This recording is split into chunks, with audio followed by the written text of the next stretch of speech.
abriria então para os debates, a gente tem ainda alguns minutos. Ainda antes de abrir, eu vou fazer questão de pontuar 2 aspectos somente. Não, serei muito breve, mas só para fazer 2 referências. Anotei aqui muitas coisas sobre ambas as falas, mas chamar atenção até em consideração a presença aqui, né, do pessoal de Campo Grande. Um ponto específico, quando se fala em aborto clandestino, né, me parece que às vezes está dado que esse aborto é ilegal. Eu gostaria de pontuar. Aborto clandestino não é sinônimo, não é a mesma coisa que aborto ilegal. A mulher pode ser vítima de uma violência sexual, recorrer à justiça, recorrer aos órgãos legais quando tem acesso a isso, quando tem essa possibilidade, e não conseguir realizar o seu direito. Isso não faz com que essa mulher não continue tendo o direito, que lhe é assegurado, inclusive na Constituição, de interromper essa gravidez. Ela pode procurar, sim, uma clínica privada. E clínica privada no Brasil significa uma clínica, evidentemente, que não está credenciada, que não é um serviço público, né, que poderia estar prestando um serviço ilegal, porque não é regulamentado, mas não faz com que essa mulher vítima de violência sexual, que recorre a esse serviço clandestino, esteja praticando uma ilegalidade. Dizer que, com relação à audiência pública, eu acho excelente que o judiciário se abra, especialmente a outros saberes, de outros campos da ciência. Isso eu acho fantástico. Mas eu não posso deixar de pontuar. No caso da anencefalia, o Supremo Tribunal Federal incorreu num equívoco gravíssimo. Ele, ao par de convidar, por exemplo, a doutora Jaqueline Pitangui, no que fez muito bem, ele simplesmente convidou representante da CNBB para falar. Eu quero trazer um rápido exercício de raciocínio para facilitar a compreensão da gravidade disso. Suponho que eu sou juiz numa pequena cidade do interior desse Brasil. Um casal postula o divórcio do casamento civil à luz do Código Civil. Vocês imaginem que eu, para decidir isso, disse, não, está bem, você tem direito, eu vou examinar, é um processo, mas eu quero ouvir o que o padre tem a dizer sobre isso. Vou chamar o padre, o que o senhor acha disso? E aqui não há nenhum desrespeito ao padre. É só que ele estaria completamente fora de lugar para falar sobre isso. Porque o que as pessoas estão buscando quando entram com um processo na justiça brasileira é um direito, eventualmente, como no caso, um direito fundamental. E não um princípio eclesiástico, não é? Ou uma benesse religiosa, de forma alguma. Então, não há lugar para uma fala religiosa dentro de um processo judicial. Lá na instância judicial do município do Rio Grande do Sul, no meu estado de Santa Catarina, quer dizer, essa voz não chega no ouvido dos juízes. Até mesmo, relembrando, a própria academia, eu que sou professora da área da enfermagem, não fazem levantamentos de quantos TCCs são feitos, desse levantamento que você fez, dos casos que chegam nos tribunais por aborto. O quanto nós temos que fazer. Então, e a mesa aqui deixou bem claro isso assim para mim, né? Essa importância de estar suscitando essas questões. Vocês fizeram uma pesquisa pela internet. Tu imagina sendo um estudante de direito fazendo lá em loco, num tribunal superior do Estado. Eu sou capaz de fazer um levantamento e ver quantas pesquisas tem de TCC na área da advocacia nessa área. Muito pouco. Levantamento. Então, eu gostaria de suscitar essa reflexão e essa discussão, né? De resgatar a mulher, como empoderá-la para gritar, para estar engrossando esse movimento e estar lutando por isso. Tá ótimo, obrigado. Nós temos mais 5 pessoas inscritas, eu vou então completar essa rodada e depois a gente volta para a mesa, ok? A Sônia, por favor.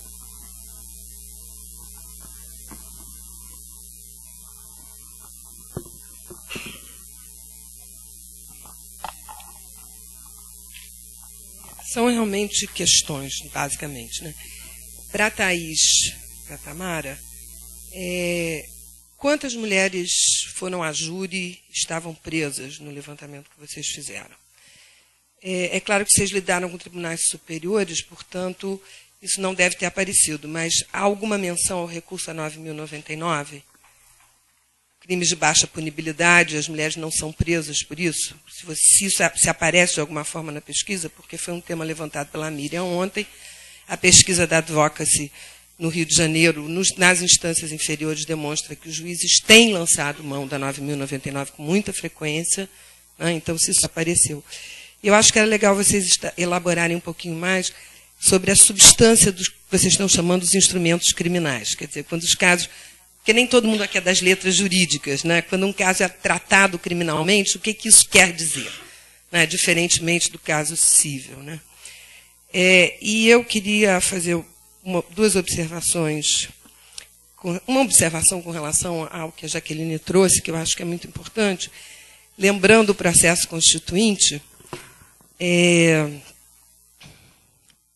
retrospectivamente, concordando com a Jaqueline, que a mobilização do movimento de mulheres naquele momento pela descriminalização do aborto foi uma mobilização de natureza política necessária para se contrapor às forças que pediam, né, o direito à vida desde a concepção, mas numa revisão crítica retrospectiva, é muito claro que essa advocacia, né, essa advocacy daquele momento, ela não foi uma advocacy informada e qualificada pelos termos do debate. Né?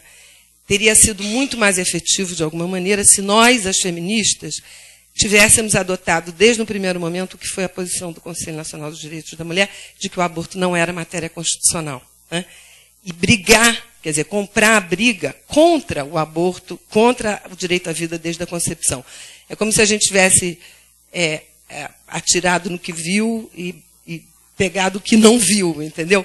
Mas eu estou trazendo isso porque eu acho que a questão da necessidade de você ter clareza,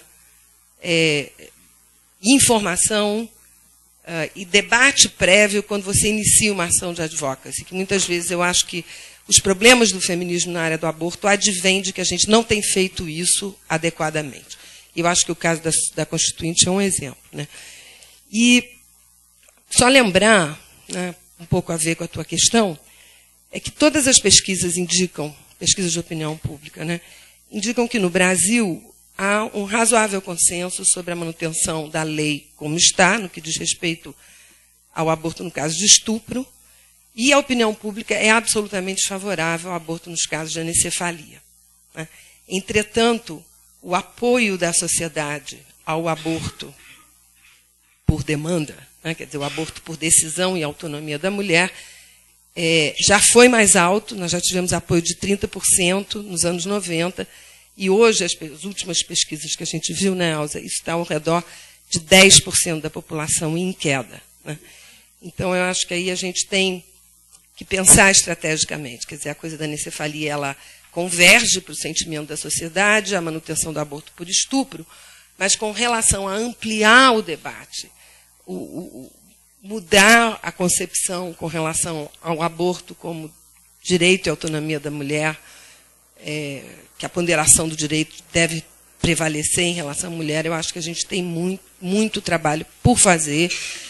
E eu acho que uma das tarefas nesse trabalho é, talvez, chamar a atenção, né, nas campanhas, em tudo que a gente faz com relação à legalização do aborto, que legalizar o aborto não é produzir uma lei que vai tornar o aborto compulsório. Né? Porque eu acho que, na percepção da sociedade, inclusive na relação com o aborto por anencefalia, há posições muito firmes. Né? Eu ouvi uma moça que foi mãe de um bebê anencéfalo, que foi para um debate sobre aborto no Rio, dizer: eu estou aqui para dizer que eu tive um bebê anencéfalo, que eu amei o meu bebê, eu não queria que houvesse uma lei que me proibisse de ter esse bebê anencéfalo. Né? Foi muito contundente, tá certo? Era um debate sobre esse último filme sobre aborto, mas o que eu quero dizer é que não está claro para as pessoas que legalizar o aborto não implica a produção de uma legislação compulsória. Tá? Eu acho que a gente não fez nada no sentido desse esclarecimento. Eu acho que é uma tarefa urgente. Obrigado, Sônia. Carmen, por favor.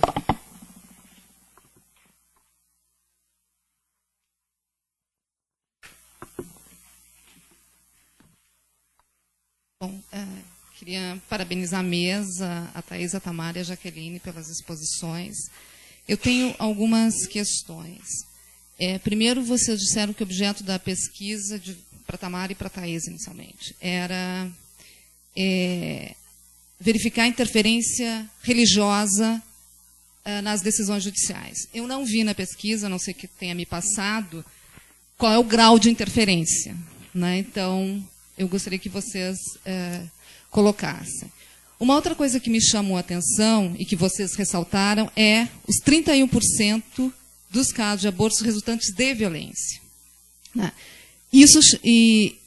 Então, eu acho que isso desloca um pouco a discussão. Né? Essa é uma outra discussão, né? Mas é um dado absolutamente relevante, né? Para a gente pensar numa outra perspectiva. E, na verdade, assim, os baixos números da criminalização do aborto, efetivamente, né? Do autoaborto ou do aborto voluntário. Né? Então, os números são relativamente baixos, que é uma coisa que a gente já sabe disso. Né? Que, bom, o que chega no Poder Judiciário é muito baixo em relação, pelo menos, aos dados que a gente tem de abortos, né, feitos clandestinamente. Né? Bom, uma outra pergunta vocês falaram sobre as apelações na área civil. Né? Eu não entendi qual foi o fundamento, né, qual era o fundamento do pedido e qual era o fundamento da concessão. Né? Então, acho que isso também era só para esclarecer. Bom, vocês falaram também em habeas corpus que manifestavam a defesa da vida do feto. Quantos? Além do caso da Gabriela, quantos outros? Né? Porque isso tem a ver também com a relação do fundamento religioso. Né?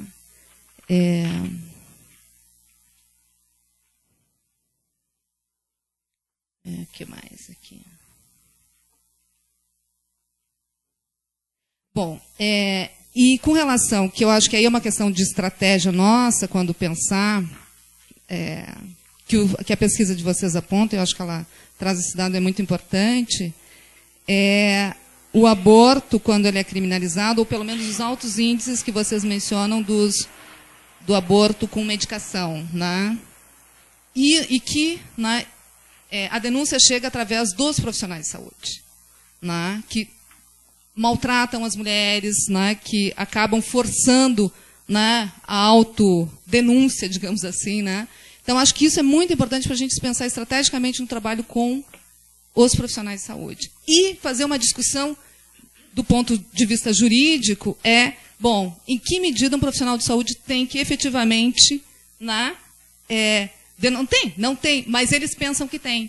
E o Conselho Federal de Medicina é completamente omisso com relação a isso. Então, acho que essa é uma briga jurídica que a gente tem que fazer com o Conselho Federal de Medicina e com toda essa interpretação jurídica de que os médicos ou os operadores da área da saúde têm que denunciar os casos de aborto, né, provocados. Né, então, acho que isso é importante. Né.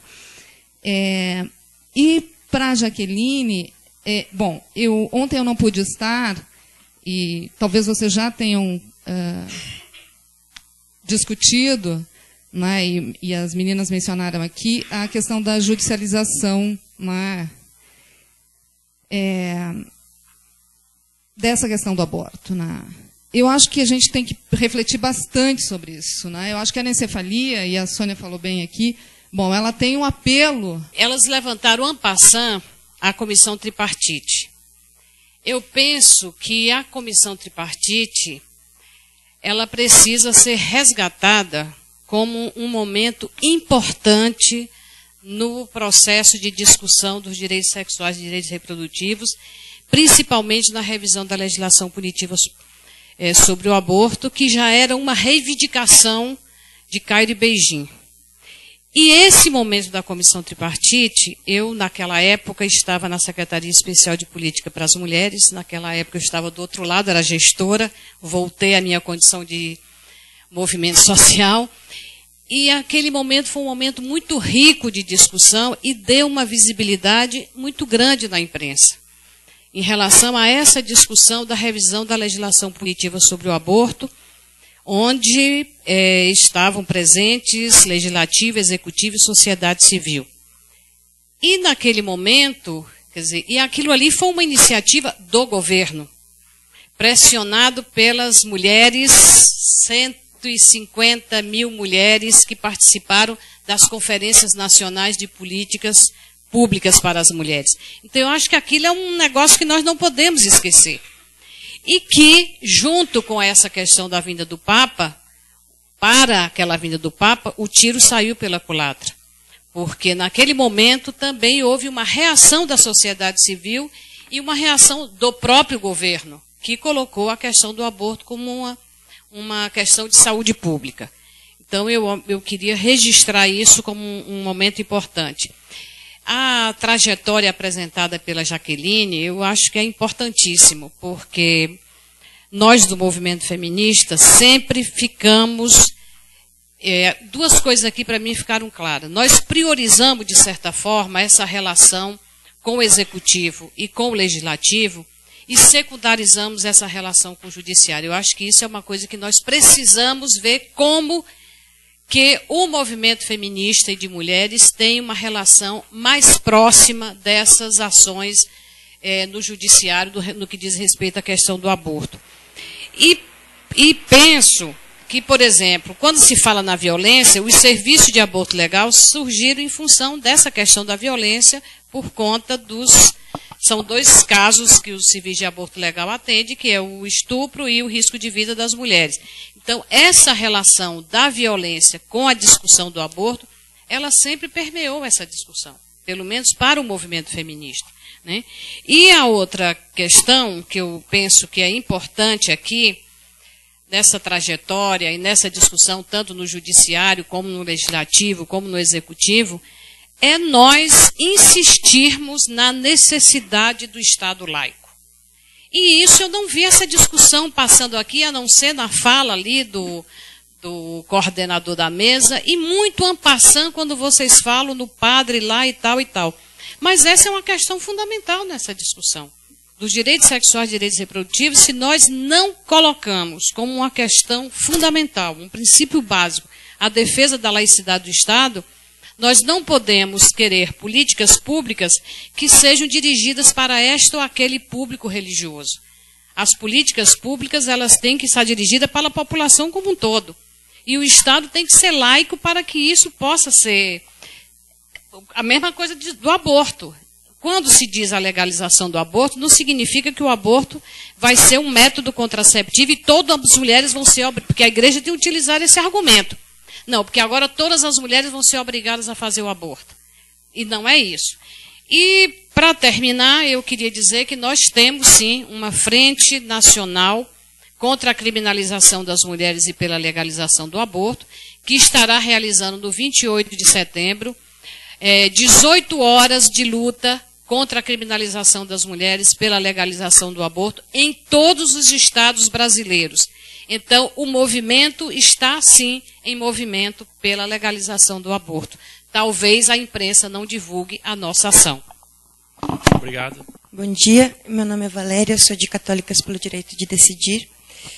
Queria cumprimentar a CCR e a mesa. E eu queria fazer algumas perguntas para vocês três, na verdade. Primeiro, para a Jaqueline, a questão do princípio ético da beneficência, em oposição à estrita aplicação da lei, né, essa interpretação estrita da lei. Qual é a porcentagem de demandas que tiveram argumentos religiosos e qual o principal, o mais comum, se é a defesa da vida do feto ou se teve alguma outra coisa, assim, qual mais usado.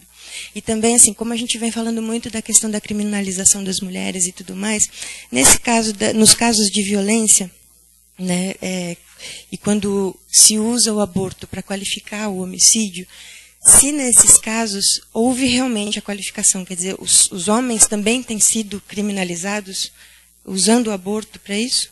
Assim, teve efetividade ou não? Foi uma tentativa que teve fruto ou só tem tido para as mulheres? Como é que está isso? E para o Loreia, assim, qual foi o desfecho do caso lá da equipe de TV e do Ministério Público? O que aconteceu afinal? Obrigada. Bom, obrigada pela qualidade das exposições realizadas. Foram muito estimulantes todos os insumos, me ocorreram várias perguntas, eu vou optar por algumas delas, né? Primeiro eu vou reforçar um pouco o que a Jaqueline trouxe como ponto para reflexão, inclusive sugerindo que talvez nós devêssemos organizar alguma reunião, né, algum debate para pensar um pouco mais sobre o fato de que realmente nos últimos, enfim, nós não conseguimos um avanço muito pequeno, né, em termos da promoção do aborto legal e seguro, quer dizer, nos casos previstos em lei nós temos alguns avanços em relação ao serviço de aborto legal, mas em termos da mudança de legislação, efetivamente o resultado é nulo, né? Eu acho que o fato de nós estarmos vivendo o processo de Cairo +15, justamente a partir desse ano estamos nos dirigindo a Cairo +20, eu realmente acho que seria uma excelente oportunidade para situar o debate nos termos da plataforma de ação do Cairo, né, que prevê que os estados deveriam justamente promover uma mudança nas normativas punitivas, Pequim, da legislação punitiva do aborto, né? Mas também Cairo coloca, né, que nos casos previstos em lei, né, os países deveriam promover um atendimento humanizado e, mesmo nos casos previstos em lei, né, acho que os nossos passos foram muito tímidos, né? Pensando num país nas proporções que o Brasil né, nós temos um número bastante pequeno ainda de serviços de aborto legal e que estão atendendo especificamente os casos de violência, né, os casos de estupro, e não há nenhum avanço em relação aos casos em que a mulher corre risco de vida, né? É lamentável ainda, a grande maioria dos países em sua legislação já eliminou, né, das suas leis essa formulação do risco de vida e adota o risco à saúde, né? Então, o Brasil é um dos poucos países, eu não sei se alguém aqui se lembra, eu sei que são mais 2 ou 3 países só, que ainda seguem adotando o risco de vida. Ou seja, há aí realmente, para mim, um grande ponto de interrogação. Sendo o Brasil o país que né, que no campo do debate da saúde da mulher, dos direitos sexuais e reprodutivos, tem mostrado avanços importantes e, para o mundo, né, é visto como um país extremamente progressista e de vanguarda, né, fica aí uma grande questão de balanço. Quer dizer, o que não está sendo bem feito, todo esse processo aí de trabalhar mais próximo da questão do aborto aqui na CCR no último ano. Eu ouvi 2 relatos em relação à anencefalia que me fazem pensar no quanto essa situação de legalidade para este caso, para todos os casos é assim, mas também para esse, como é uma legislação que produz desigualdades, né? Quer dizer, as meninas, as jovens, apresentaram toda a questão das desigualdades geográficas, né, em termos da qualidade da assistência que é apresentada em termos dos operadores do direito, no julgamento das solicitações para a realização do procedimento de abortamento nos casos de anencefalia, mas também eu acho que existe, a gente tem ouvido, nós estamos desenvolvendo aqui uma pesquisa sobre o aborto e a elite brasileira, e um pouco, quer dizer, há alguns indícios, né, de que para a população de alta renda, né, essa é uma questão que não se coloca, né, na medida em que apesar de haver, né, uma grande desinformação, porque boa parte da população acredita que esse é um permissivo já permitido por lei, o procedimento é realizado sem muita discussão nos consultórios privados, né? Quer dizer, o profissional de saúde, ele efetivamente, vamos dizer, dá o diagnóstico para a sua paciente e já propõe a solução, né, pedindo uma internação num hospital e simplesmente notificando que vai realizar um procedimento e não há nenhum tipo de discussão que se estenda, né? Por outro lado, uma população, enfim, para uma camadas médias, né, de baixa renda, os estados mais pobres da população, se vê em frente à necessidade de se expor à situação como a que as meninas descreveram, né? Por último, a questão do automedicamento e uso do Citotec, né? Embora, Carmen, seja pequeno o número de casos, eu acho que aí, novamente, acho que um pouco a mesma discussão da morte materna, né? Que sempre se faziam quando você discute a questão da saúde mais geral. Há muitos indicativos, bem, mas esse é um número, que, quando você pensa a saúde pública como em sua totalidade, o número de mortes maternas é relativamente pequeno, mas eles revelam, né, um universo de injustiça que deve ser superado. E o aumento dos casos de processos por automedicamento pelo uso do Citotec, realmente eu acho que é revelador de um quadro que vem se acirrando nos últimos anos, que é dos profissionais de saúde se dirigirem e denunciarem suas pacientes, né? Então, acho que esse é um grande campo de intervenção para nós. Só isso. Obrigado, Margarete. Eu não sei o teu nome, mas...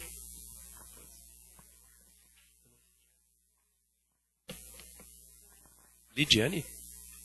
Isso.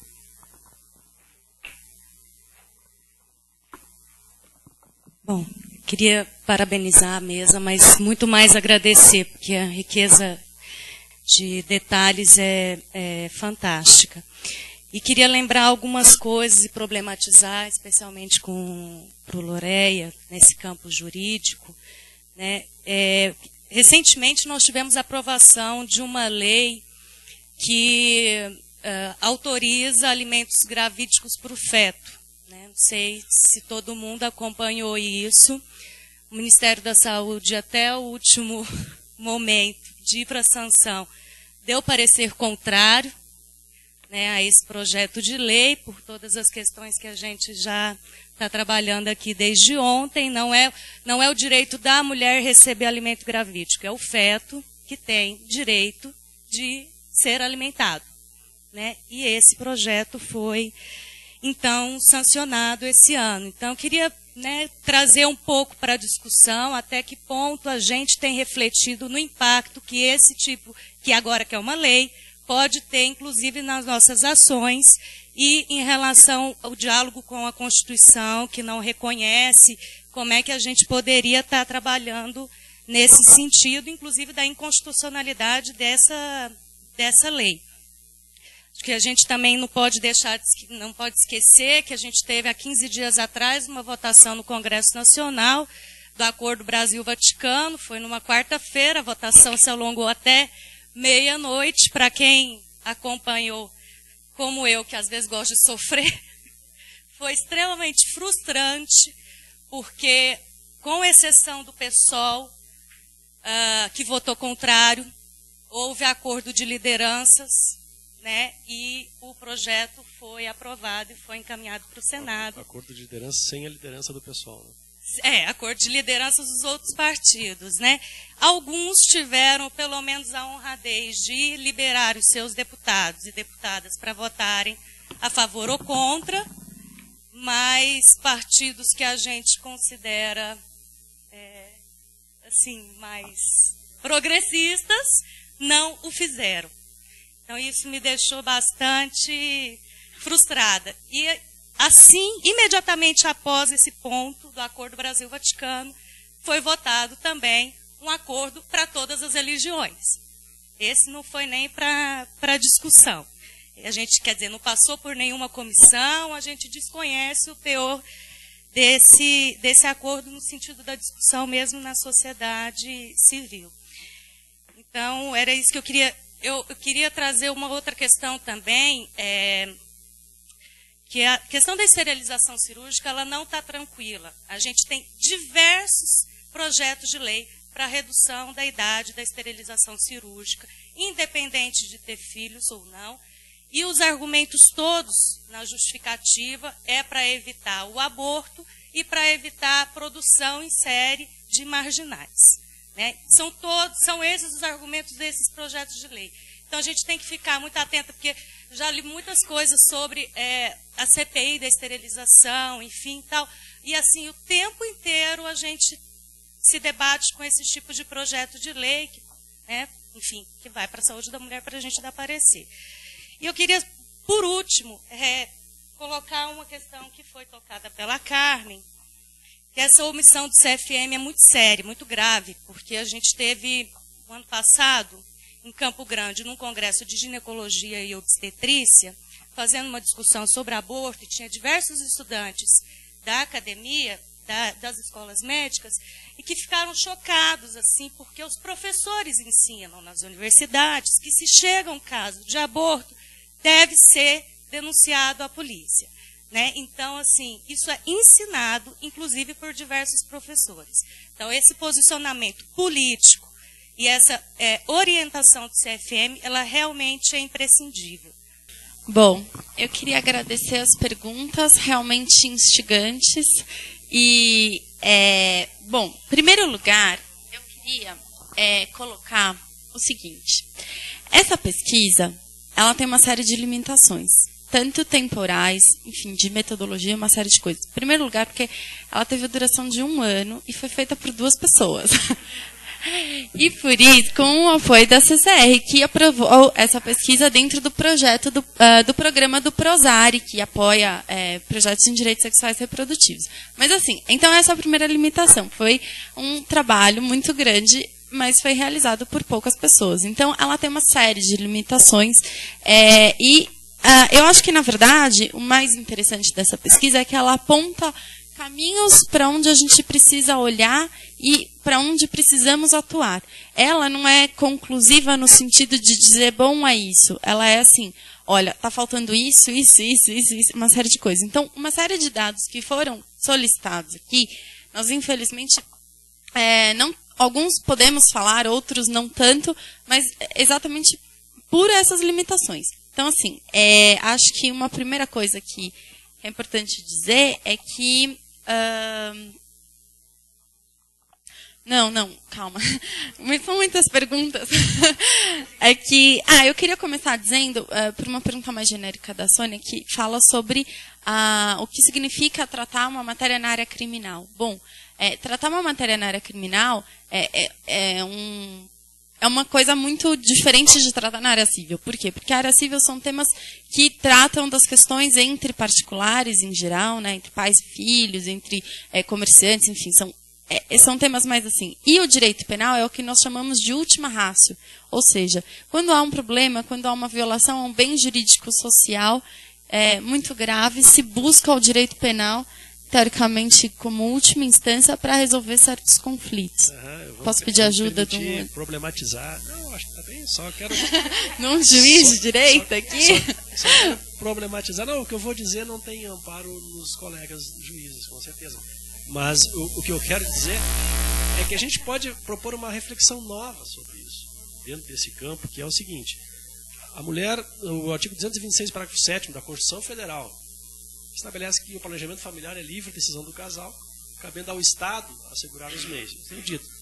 Né? E aqui já vai para a questão ali dos alimentos gravídicos ou pré-natal. Eu não vejo muita dificuldade. Acho que não era necessário, evidentemente, que tenha uma conotação política evidente, mas ao Estado cabe assegurar os direitos. A mulher quer ter o filho pré-natal, ela tem direito, e poderá ter direito a alimentos gravídicos. A mulher quer interromper a gravidez, aborto legal, ela tem direito, e o Estado tem que prover. Então, acho que, respeitado isso. Agora, o que acontece? Se há um direito da mulher, não é? O planejamento familiar, e ela é vítima de uma violência sexual, o direito constitucional dela de prever, se ela planejou para ter um filho ano que vem, então parou de usar o preservativo, o marido, ou ela parou de usar a pílula, ou retirou o DIU, está num período agora de 6 meses que ela vai, depois quer engravidar, e nesse período ela é violentada, o direito constitucional dela de decidir quando ter filhos e quantos filhos ter foi violado. Então ela tem direito a interromper a gravidez. Agora, por que para interromper essa gravidez ela tem que ir na esfera criminal? Ela não praticou crime nenhum, muito pelo contrário, ela é vítima. Ela tem que ir, talvez, por que não a gente propor essa reflexão, numa vara da violência doméstica, ou numa vara de família, ou numa vara civil,